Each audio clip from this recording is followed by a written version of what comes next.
So everybody, thank you, Richard and Jill, for reaching out to us. We love talking to people that want to learn how to get up and get moving, how to be healthier, how to enjoy life. And I love what life stands for you guys. Jill, can you say it again for me?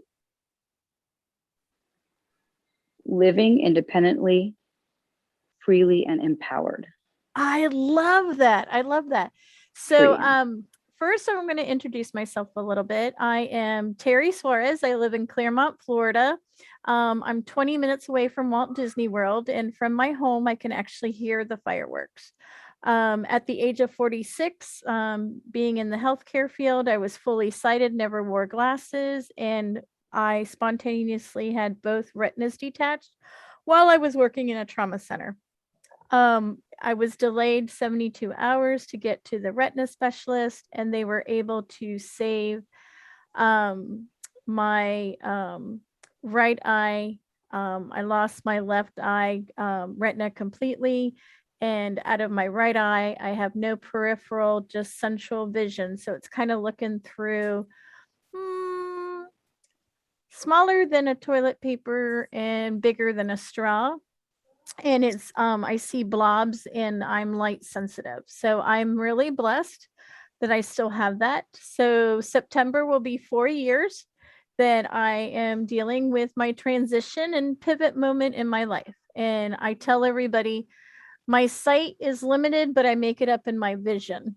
And that's one thing that I really tell everybody. And I also say I'm learning my new superpower.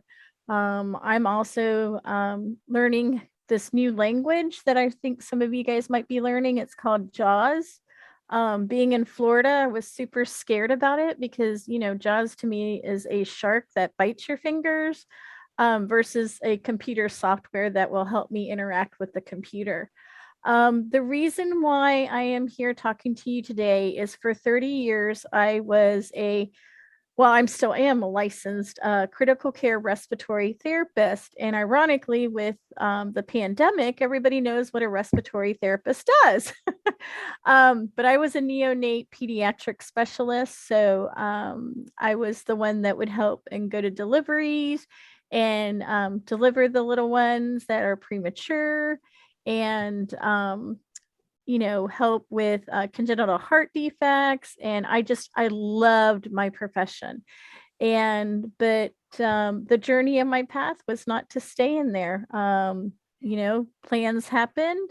Higher power said, nope, I'm taking away your sight and see what you can do. And what did I do? I took some time.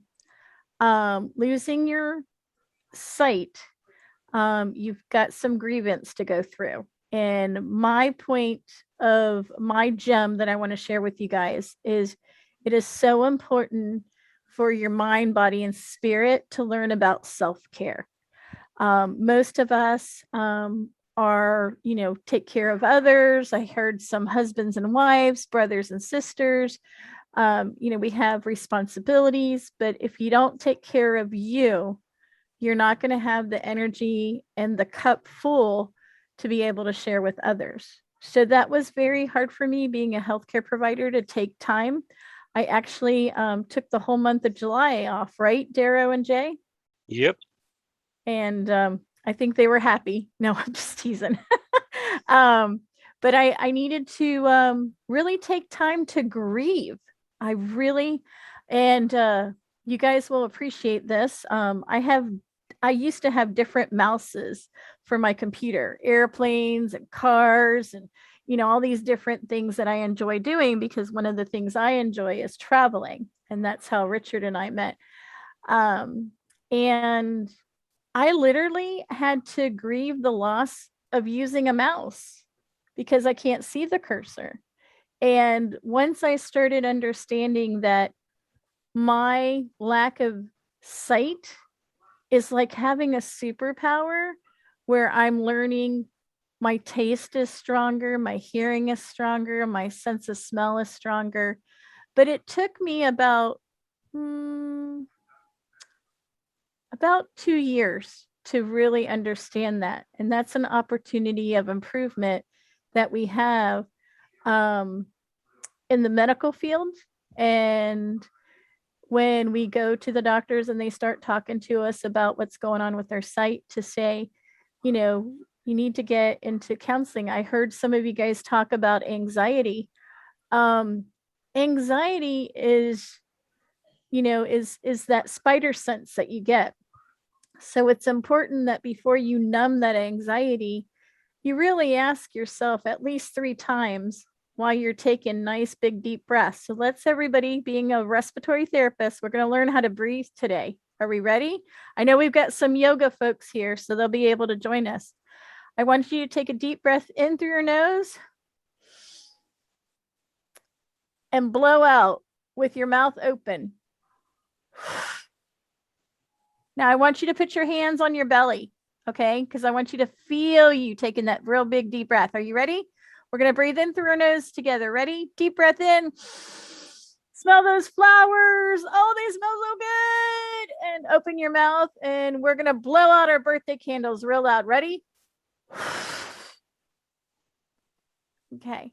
We're going to do that one more time. Big deep breath in. And blow out. Now, how do you guys feel? Feel a little better? Well, you just increased your oxygen level and expanded your lungs. We do not, as humans on a regular basis, take deep breaths. If you yawn a lot, that's actually your body telling you need more oxygen, and it's increasing this, it's called surfactant in your lungs. So your lungs expand and you get more oxygen and more CO2. So you want to make sure you do that at least 4 times an hour. Just take one really big deep breath and blow it out. And for anxiety, what you really want to do is find out what the cause is of the anxiety, and maybe keep a journal, and maybe you'll see a trend. All the things that you guys were talking about earlier as a way to help with the symptoms of the anxiety, for you to be able to interact and be a part of life is great. But what I found out for myself is I never, ever had anxiety. I mean, I flew a plane. I was on a flight team in a helicopter. I was in a trauma center. I can tell you all the horror stories that I had in the medical field. And I never experienced anxiety until I went to walk out of my house by myself with my low vision. And I don't have low vision, I have low sight. But at that time, I had low vision and low sight because I felt my world had collapsed. And all it took, I just came back in my house and I just sat on the chair and cried. And what I had to do is take one step at a time, take deep breaths. And I went to my medical doctor and I said, I need some help during this transition.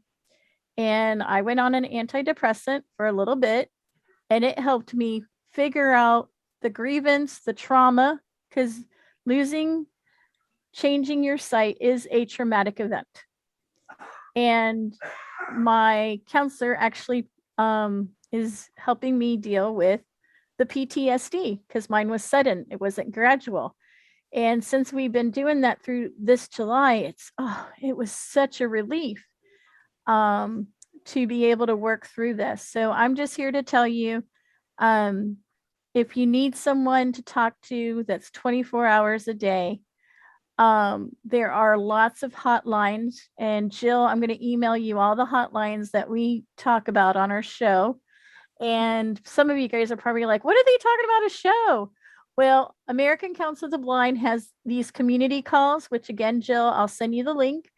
And we have over 80 to 100 of them each week. And Darrow, Jay, and I are the team called Health Checkup. And every Wednesday at 2 p.m. Eastern, we do a topic that is to improve your home, emergency, advocacy, lifestyle, trauma, and hot topics.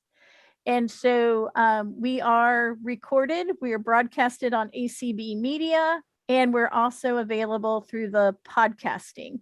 But I'll leave that up to Darrow helping me send all that information to Jill. So I know you guys are in class, and I probably ran out of my time, but we want to make sure if there's any questions for me, let's see if we can get some hand raising going up.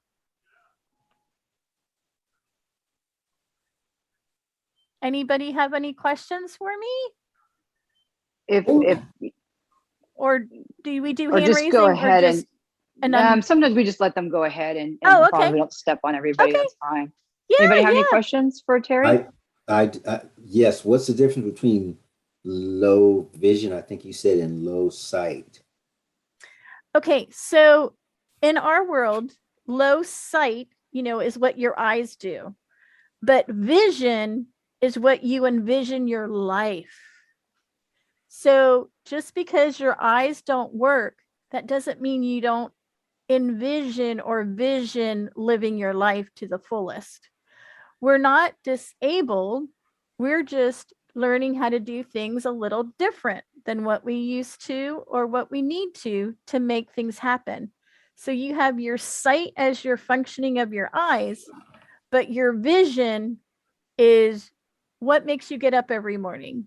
What dreams do you have? What do you want to do? I mean, this week we have the Paralympics are starting today. How amazing. We've got a swimmer, we've got our what's it called? Go ball teams are there. We've got a woman team and a man's team. We've got so many athletes that are representing the United States that are blind. Mm-hmm. And so vision to me is what your life is.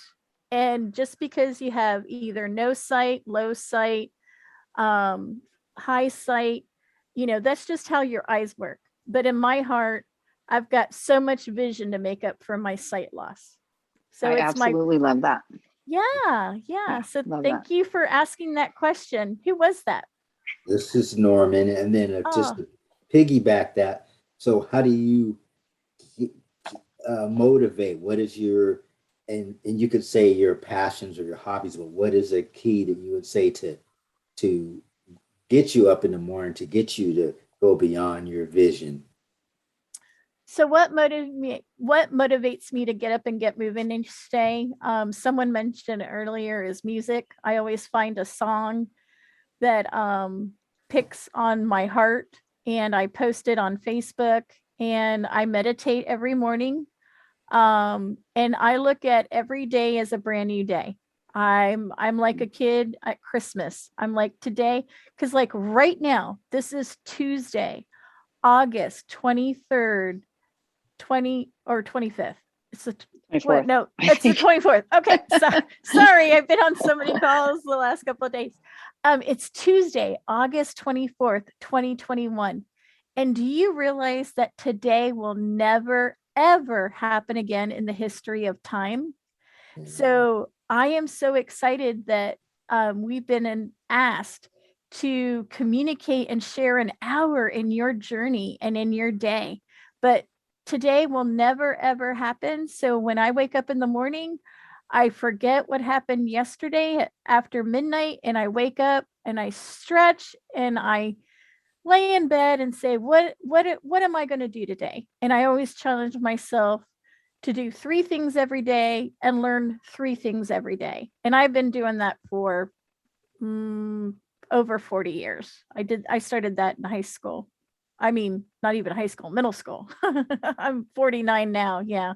So I started that when I was 9 or 10 years old, that I would always challenge myself. I hope that helped answer the question. Yes. Thank you. You're welcome. Anybody else have any questions for Terry? I'm not leaving. I just want to share time with Darrow and Jay. Right. And we can come back again towards the end if anybody has any more questions. Yeah. And again, if any of you are interested in any information, let me know and I'll send you all the links that they send me. Yep. We'll do a follow-up email. All right. Who wants to go next, Darrow or Jay? Darrow. Oh, Okay, I can. so go for it, Darrow. I'm so All glad right. you.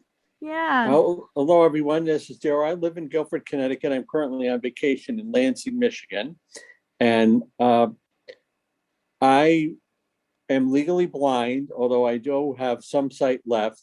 In my discussion today, I'm going to be using the term low vision as the medical professionals do it. Terry's definition is great, but if you hear me use low vision, it's what she calls low sight. Anyway, I was born with a rare eye cancer, and I lost my right eye to it. I was 1 month old, and so I basically had low vision my entire life. Over the years, it deteriorated. I was able to drive. I was able to work and function. Although in hindsight, I probably shouldn't have done a lot of the things I did do. I'm lucky that I wasn't involved in more accidents, but that's besides the point. And as I got older, things started to deteriorate with my vision. I'm 62, and in 2006, I had a detached retina, and since I only have one eye, it really did impact my vision even more. At that point, I really had to give up driving, and I was able to work until 3 years ago, and actually, 2 years ago. And what happened 2 years ago is my optic nerve in my eye, since I only have one, swelled up, and I lost almost all my vision because of that, my remaining vision, and I became legally blind. That's a little bit of my medical history. Luckily, they were able to save a little bit of the optic nerve, so I have a little bit of vision remaining. I was able, as I say, I was able to work. I was an electrical engineer. I also was a 911 police, fire, and EMS dispatcher for 15 years. And I've worked in radio on and off almost all my adult life. I love to work in the radio business. I do a radio show right now on the American Council of the Blind's radio station, and I just love it. So when I became blind in 2019, I had the very typical O&M training, and I have to say that I thought that was extremely valuable. I became very proficient. I had a lot of lessons. Believe me, this didn't happen overnight. With it, using the cane, I use a one of those ball tips that you leave the cane on the ground all the time and go back and forth with. That's the tip for the cane that I like the best. I did all that. I learned that that really increased my confidence, because I had a great trainer, which it sounds like you folks may have some good help, and they really taught me all kinds of things, to be honest with you, I would have never thought of on my own. And it was really, really good training. We went to office buildings. We went to doctors' offices, even uninvited. We went into some doctors' offices just to get the feel of what it'd be like and how to use the cane inside and outside the stairs. I found that very helpful. I also got some assistance with light meal prep. Now, I've never been a real cook. I've never been a cook, period. And so I was able to at least do some light meal prep. And what I mean by light meal prep is cook a frozen pizza or serve myself a bowl of cereal. That's what I'm really talking about. And then luckily I've had people that I've lived with that have helped me out in more substantial meals than that. So everyone actually encouraged me to get a guide dog. They saw how proficient I became with the white cane, and my parents were alive at the time, and both of them encouraged me to get a guide dog. So I got one, and I went through the arduous process of applying for the dog, being interviewed. I actually went down and met with the people. The school wasn't too far from my house, actually, about an hour and a half. And I ended up with a yellow lab guide dog named Ramona. And she's been a real great companion to me. If you're dog lovers, and once you have to become proficient in mobility and with the white cane before you can even be considered for a guide dog. That's a requirement, because what if your dog's not feeling well one day? You don't want to be stranded, and dogs get sick. Anyway, she's become a wonderful companion to me. And I have to say that she's saved me many times from walking out into the street. Well, what she'll do is she'll just stop at the side of the curb and won't move. if it's not safe for me to walk out into the road. And that's been a big help to me because I love to walk. And she's given me the incentive to keep walking because she needs the exercise. Even if I'm not going anywhere one day, I take her out and I walk her because that's one of my hobbies is walking. And by the way, a lot of other people have talked today about the hobby of reading. I'm very much an audiobook lover too. I know a couple people mentioned that, but that's a side note. I highly encourage you to at least consider a guide dog if you're able and you feel proficient with the white cane. She really does wonders for me. I live close to New York City. I live about 75 miles from New York City. So prior to COVID, we would go to New York City. We take the subway, we take subway, train, bus, everything. She just, you ought to see her plow through the people on a crowded New York City subway platform. It's really wonderful. And not to mention the companionship from the dog. It's wonderful. The hobbies I have are reading, like I say. And one of the things I used to do a lot of before my vision got deteriorated enough I had to stop was I was a big bicycle rider. I would literally ride thousands of miles a year. I do 100-mile charity rides, things like that. I'm very anxious to get a spin bike for the house. And I'm going to be doing that very soon and get back to spinning. I'd love to do a tandem, but I don't really have anybody to ride the front end, if you will. So I thought that might be a treat once in a while to go out on a tandem bike. But for regular exercise, I'm looking forward to getting back on the spin bike. And as I say, I like to walk. And, the other thing about a guide dog is in my neighborhood at home, she knows the route. I don't have to give her command. She knows which way we walk. So it's a great way I can, with to some extent relax during the walk. I'm not nervous because I know that she's gonna I put my life in her hands, and that's what they tell you at guide dog school. That's what you do. And so I'm able to enjoy walk, and luckily I live in a place where I can get into quiet roads, and I enjoy that. And every day is, I can't say it's been wonderful. It hasn't been. It's been a struggle. Terry talked a lot about that, and we all go through that. But with the encouragement of others and, as I say, good training, I was able to get through it. And I'm pretty much the same as Terry. What gets me up every day is just the fact that it's another day. And today's August 24th, and it's only going to be once August 24th. As I say, I'm 62 years old, and I want to enjoy every day as much as I can. There's always something new that happens. And I always think to myself in the morning when I get up, and I'm sure all of us have this, is what's going to happen to me today? And you never know. Some days it's going to be a wonderful day. Something's going to happen to you. There's unexpected. Other days it's going to be a bad day, but I get through it. And I needed some medication, some assistance to get through it. I don't lie about that, but it was all worth it. And I also encourage everybody, if you're having any issues with depression or anything like that, because you become blind or you are blind, is get some help. Don't be afraid. I did that, and it was really valuable. There's no, there's still the stigma attached to it, but it's not really that much anymore. And it's just worth it to get some assistance if you need it. And I found that was extremely helpful to me. I guess I've rambled on enough. Does anybody have any questions? I do, Darrow. You didn't talk about MCBBI, Darrow's Jukebox. Okay. All right. You're right. I forgot about that. Thanks for bringing that up there. One of my big passions right now is, I talked about, is radio. And I do a show on the American Council of the Blind's radio station on Friday afternoons from 2 to 5. It's a top 40 oldies show. And you can find it by just going to www.acbmedia.org. And I also send you the link, Jill, I promise. On Thursday nights, I do one on the Michigan Council of the Blind station. And I'm not going to give you the website for that. It's very long. But if you just do a search for Michigan Council of the Blind Radio, you'll find it. And Terry can send Jill the link for that. So I do a couple radio shows a week. And I do a lot of volunteering for the American Council of the Blind. And I'm glad Terry reminded me to talk about this. I encourage you to volunteer. Find something that's your passion. And I enjoy American Council of the Blind. First of all, I met Terry, Jay, and many others. Matter of fact, my current girlfriend I met through American Council of the Blind. I met wonderful, wonderful people through that. And there's something for everybody really in this organization. And there are other organizations for the blind too. I'm just happy to be involved in the American Council of the Blind. And it's just wonderful. Now I'm volunteering for some other things besides the radio.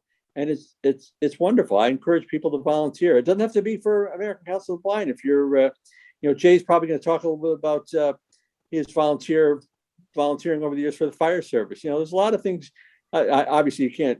Well, there are roles for you to that. I'll let Jay talk about that. But anyway, I encourage you to volunteer. And if you're passionate about something like I am with radio, do it. Any questions for Darrow?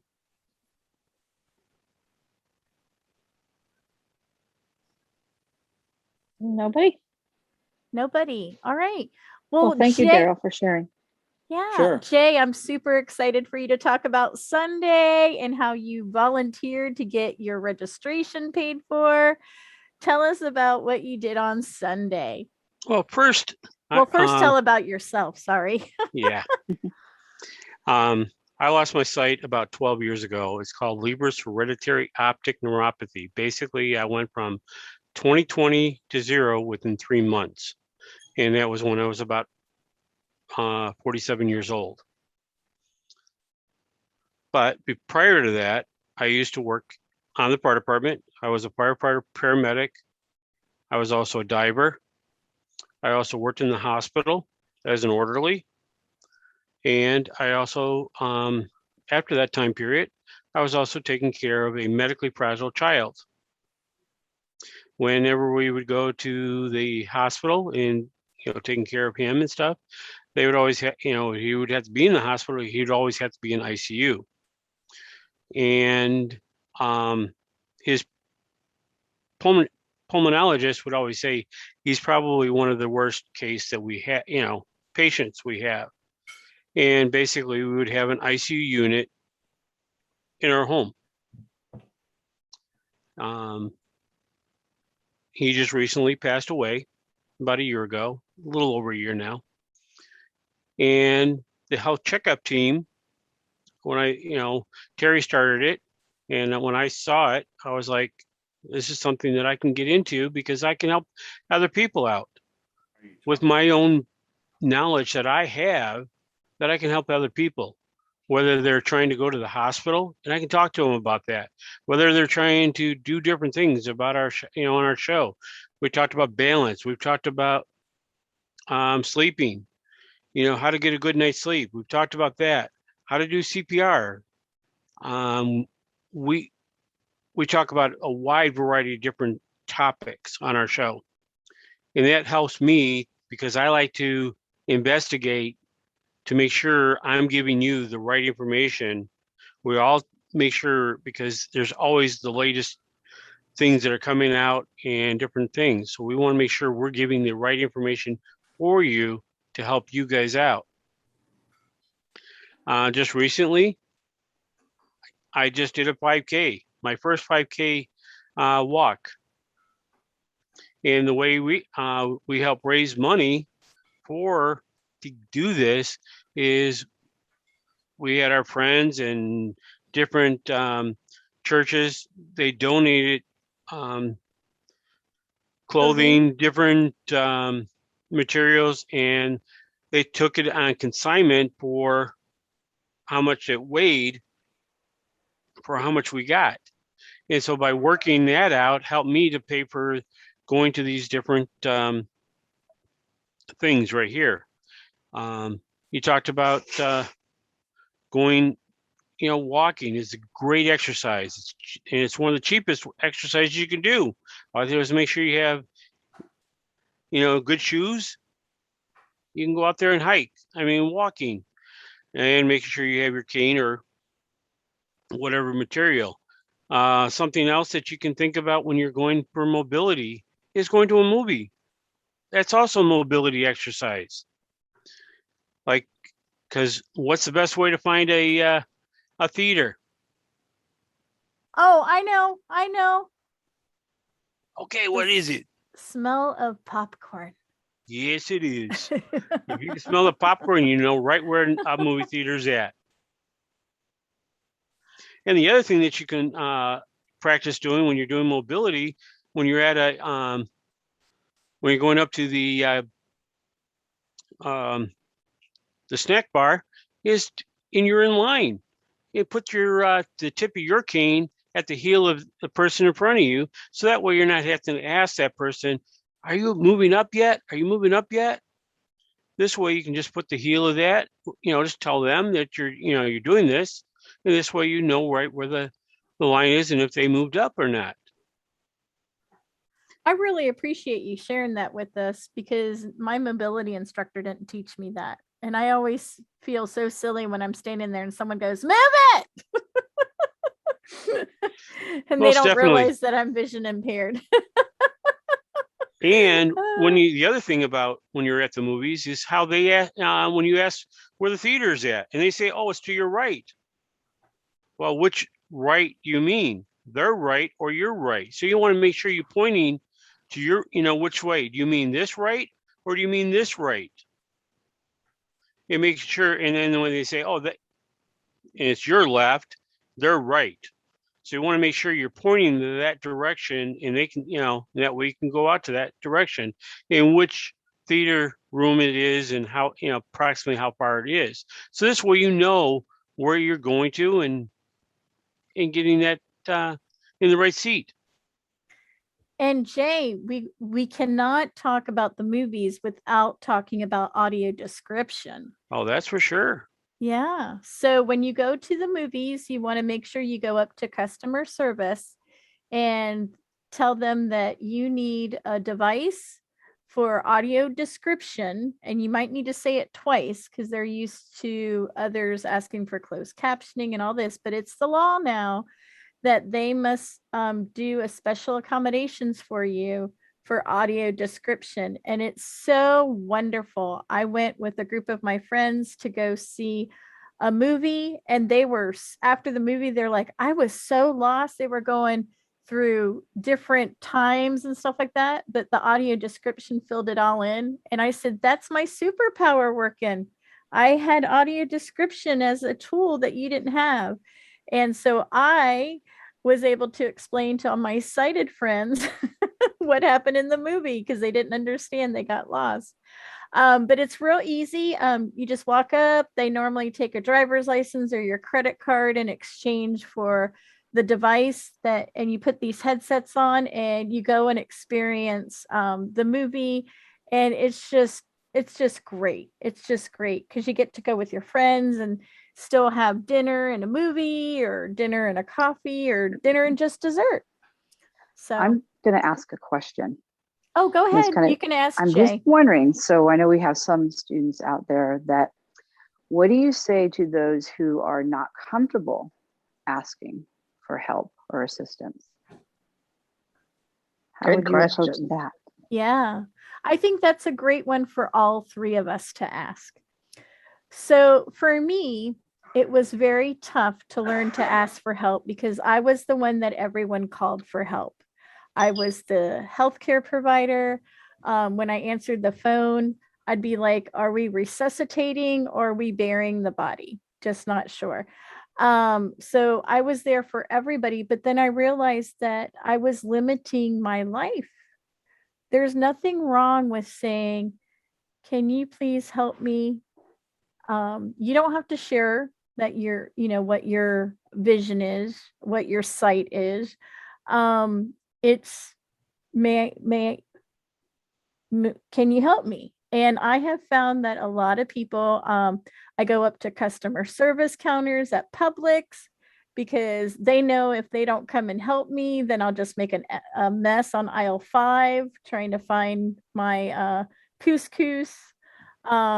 So it just makes life easier. But there's so many technologies and tools out there for us to be able to use technology. But I love humans. I love that human factor because I miss it in the healthcare field. So I like to ask humans for help versus relying on technology.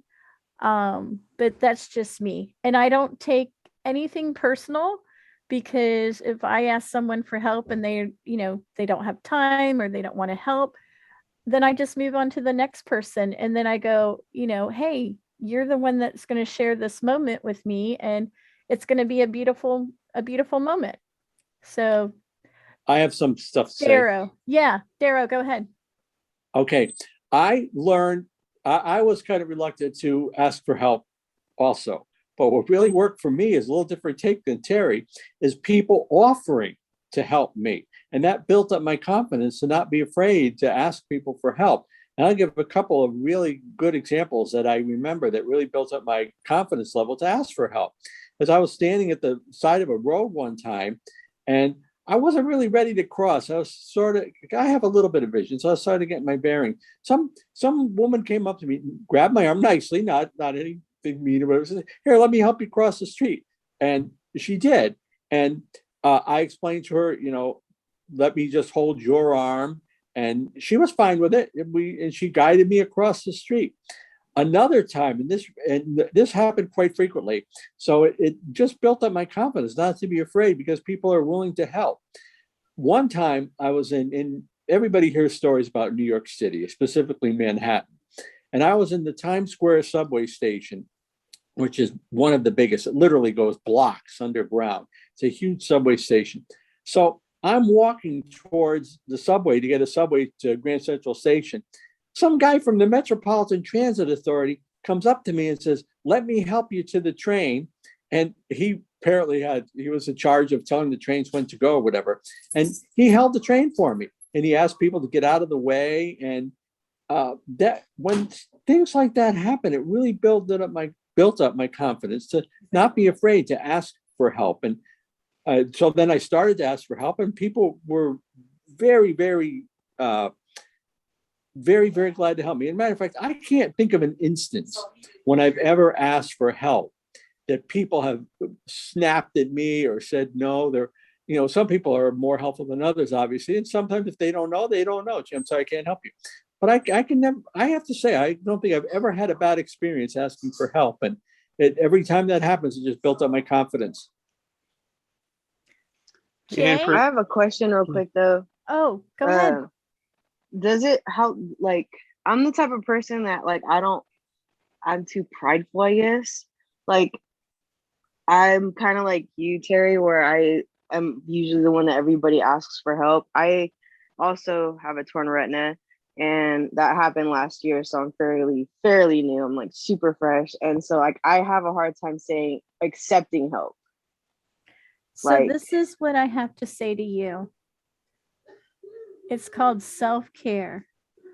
For every person you've helped, you have credit built up to ask for help. And the other thing is there's so many people. Do you remember how much joy you get out of helping everybody? Yeah. You need to tell yourself, if I don't ask this person for help, I'm denying them the joy of helping someone today. Okay. You see that's that? a good way to think of that's a good way to think about it, because I do remember that feeling of helping people. And oh my gosh, it feels so good. That's why that's why volunteerism is so wonderful, to give back to the community. And a volunteerism act could be as simply as rolling up your sleeve and donating blood. I mean, there's so many ways to volunteer, and it feels so good to give back. But one of the things, when you deny someone the opportunity to be there for you, you're denying them happiness, because they're going to go back to someone and go, "You know what I did today? I helped a blind woman cross the street," or "I helped a blind man with his dog. I helped pick up his poop for him," or, and, it's just spreading joy, and it takes a lot to be humbled. But then I'm like, you know what? I'm giving him an opportunity to be happy. So this is Sam. This is Sam. That. Can I add to that? Yeah. That it also gives you an opportunity to teach people about losing your vision, losing your sight, and what it's like to live like that. And it gives you an opportunity and them an opportunity to meet somebody new. And every time we meet somebody new, you never know what door it opens. That That's is true, so too. true. I always, for the first year that I was getting my feet after the 6 surgeries I had, and once I started life skills and vocational rehab, they were always like, "You're the ambassador for the blind community." And I was so angry because I hadn't dealt with my grief. And then the pandemic hit, and then there was all this plexiglass. And I shared in support group one day how I went into my retina specialist office, which I had been going almost every week for like a year and a half because I was, high risk with the two, whatever. And this new secretary had started, and I did not experience the plexiglass before. So I went to hand her something and I hit the plexiglass. And I was like, oh, okay. So then I'm trying to find the hole to put my cards through, and she just literally did nothing to help me. And it was just a very traumatic event. And it took about 10 minutes. And then finally, she was so rude to me that I did. I threw my phone at her. But I knew the plexiglass was there. And I said, what do I need to tell you that I can't see the plexiglass and I can't, you know, and I would ask for help, and she just wasn't willing to help because I don't know, but the doctor, my retina specialist, heard the interaction and came out, and he's like, what is going on? And we'll just say I didn't have to pay my copay that day, and things are much better. And she had some training that she went to.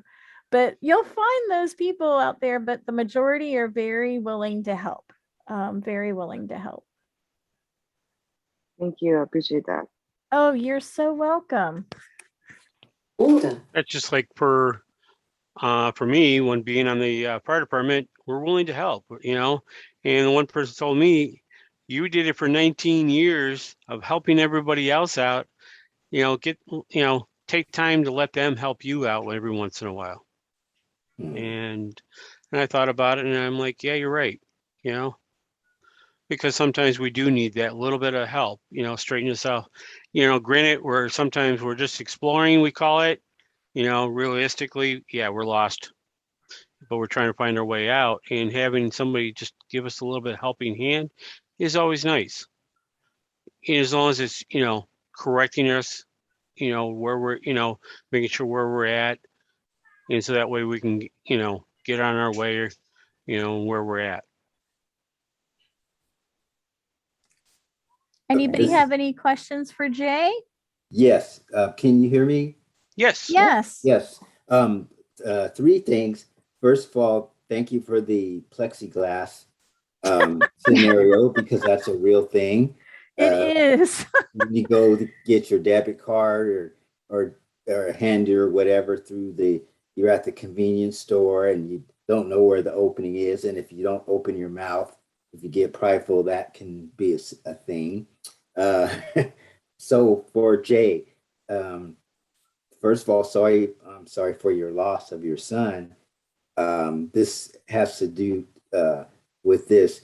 I have a autistic son that is in a resident care home, and my mom recently had a stroke. And maybe anyone can answer this. How do you deal with the I can't help them syndrome? We're about the same age, and you're used to being the Superman or whatever, or I'm the oldest, and I can't help them, and I go to sleep thinking about that, and I wake up thinking about that, and I think about that during the day that I'm powerless. That's the first one. And the second one is, would you still go diving? And if you did, how would you do that? Because that's on my bucket list. Okay, let's tackle the first one first off. Your first question is, okay, how can you help them? One is making sure you keep a list of when that person is going to the doctor. What kind of medication granted, the facility may have that information, but you want to keep it yourself in case there's any kind of questions that you may have for that doctor because the way something may be happening. So this way you can talk to the doctor and say, this is what's going on. Because let's say your parent had a stroke and okay, now certain medications is going to be different. Are they interactive? You may want to talk to the pharmacist about that medication. Make sure that everything is good for that person. Talk to them, seeing how they're acting. That's your good, when they go to the doctor, you can, I don't know if you go to the visits, but you can talk to them after the visit and say, how did the, visits go? Did you explain certain things? Because maybe that person was saying something that happened a couple weeks ago, but now it's no longer affecting them right now, but it may be something vital that the doctor may need to know about. So keeping that information handy to yourself and handy to when, even for yourself, when you go to the doctor's office, also keeping a record of what's going on is very helpful. And before you go into scuba diving, I would just want to add DLA, which is daily life activities. Find one that you can help with. You can do, maybe it's as simple as listening to an audiobook together. I don't know what kind of space on the autism spectrum your family member is, but just find something in daily life activity that you can be a part of. And you have wonderful instructors that can help you with that and achieve where you get to be a part of their life. And I think that will help you. And just because you can't do everything before, you can do something. Okay. I hope that helped. Jay, why don't you talk about scuba diving and what we learned from Hadley? Yes, there is I know like in Illinois, they do have a diving tank that you can actually, I think it's about, I'm not sure how deep it is, but there's are different organizations out there that specify for disabled people to go diving. Okay. Yeah, and we'll send So that link to Jill and make sure. And Hadley, do you guys share with the students the resource of Hadley? Yeah, some of our students are doing, yeah. Okay. When was it? I forgot his name, but there's an article if you Google Hadley scuba diving, where they actually have some of their staff members have been scuba diving, and it is something to do. I will be honest in the fact that with my retina status, I can't go scuba diving. So it's really important to talk to your medical team about what you want to do because of the change in pressure. So it's not that you can't do something, it's you have to evaluate the risks Risk. involved. Yeah. Yeah. Yeah, definitely. So, and I don't, talk to your medical team. Okay, Jay. What Thank you. can you, okay, and you both talked about the kind of solution. I guess part of the question too is the during the time, those dark times in your mind, hey, I can't help this person, or I can't help the way I want to, or need to. They need me now. In my mom's case, she can't speak, so I can't really ask her what she needs. Or even with the scuba diving, it's the mental part. Should I do this? Should I? It's probably a good idea that because I wanted to go shark cage diving. The mental part. Should I be in the water with something that I can't see? Is it better than if I'm going to get bit to not see it? So, Let me just tell you about shark diving in a cage. Brian Smith couldn't be here today. We do out of sight adventures, and that's how Richard got to know me, because Richard didn't share. He likes to travel, and he's a world traveler. And so we talked about that, and I don't want to do that. I've gone scuba diving. I have no desire to be with a shark in a cage.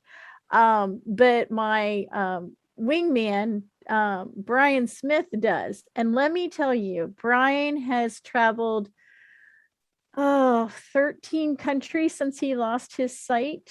And he's really bummed he couldn't make it today. And he has gotten to do so many things because he used his voice. He got to go to Athens and he touched the marble that no one else got to touch. He was in Alaska just last month. What did he get to do that no one else got to do? Guys, Darrow, do you remember? It's amazing when you travel and you let them know, that, I'm vision impaired, sight, limited sight, whatever term you want to use.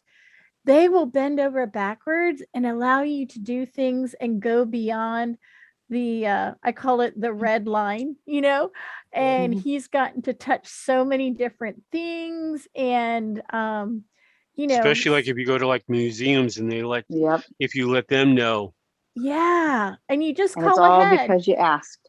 It's all, you got to use your voice. You might Mhm. have lost the function of your eyes, Yep. but it strengthens your voice. And people really want you to experience, because they get the joy out of it, especially at museums. And there's so many wonderful things going on out there. You just got to call ahead and ask. Darrow, do you have anything to add? Yes, I do. To answer the gentleman's question about the dark days, and I've been through this, is pick one thing you've done positive and focus on that. Keep it really small. It could be a very small thing. Even just holding your mother's hand, or I think it was your son. Any tiny little thing. It's a big help. It really is. And focus on that. That got me through a lot of the dark days. Not trying to say, oh, everything's great, I'm going to go travel around the world. It's like, you can't do that when you're having a dark day. We know that. Take a little event that happened in your life that day, and focus on that and say, hey, I did it. I helped my father, or I guess it was your mother. Just tell her that if she understands, tell her that you love her. And think about how important that is. That's how I got through the dark days. That's good. Yeah, and another thing I do to get through my dark days is, someone mentioned earlier they love music. Yeah. I turn on a song and I cry. I turn on a song and I cry, and then I dance. I use music and it's okay to cry. And then usually Let yourself feel it. yeah, go through the feelings, and then usually I call Darrow or Jay. And I'll be like, I'm having a moment. And it's okay the best way to get through a dark moment is to push through it. And we all had to go through a dark moment to experience life. Yep, the birth definitely. canal is very dark with the light at the end of the tunnel. And just because we don't see the light anymore, it's still there, and it's not the train coming. It's just a new chapter, and it's what you do with it. And so just take a deep breath and just say, I'm going to do this one step at a time. And I'm going to be honest with you, I sound very peppy and positive, but there was days where there was two things I tell myself I would do every single day. One, get out of bed. Make my bed. Two, take a shower. Now, if those two things were done, it was a beautiful day. Because there was days where I needed to do self-care and just, I wouldn't go under the covers. I may go lay down back in bed, but I listened to podcasts, I listened to music, and I just made sure that I do those two things every day. And that's what my bad days are. And I still have those. Yeah, I think we all do, and I Yeah. so appreciate you sharing all your positivity with our participants. Oh, I forgot what I time really it do. is. That's okay. Remember, That's okay. and I'll let everybody know that tomorrow will be another seminar, so you're welcome to join tomorrow as well. And they will be back And anybody have any more questions? Sorry, Brandy, did I cut you off? Oh, no, it's just kind of piggybacking on everything that was said. What I always tell everybody, remember to be kind, compassionate, and patient to yourself. Not just to Definitely. everybody else, but to yourself. We often forget to do that for ourselves. But I can't thank you guys enough for coming and sharing. I think Our pleasure. it's absolutely wonderful. And I look forward to tomorrow and hearing more. It was outstanding. Yeah, you guys are all welcome back because there'll be a totally different, we're going to be flexible on what the questions are and stuff. So please join us. Let's get everyone together. Yeah. Thank you so Thank much. you. You guys Thank are you. awesome. Very much. You're so welcome. So Thank you welcome. guys for coming. So Terry, Yes, ma'am. your energy is everything. Aw, thank You have the best energy. It's like for people that are down, you just your energy, just like through the entire seminar, your energy is just everything to me. And I just want to thank you for that. This is Trina, by the way. You're welcome, Trina. And thank you for sharing that with me.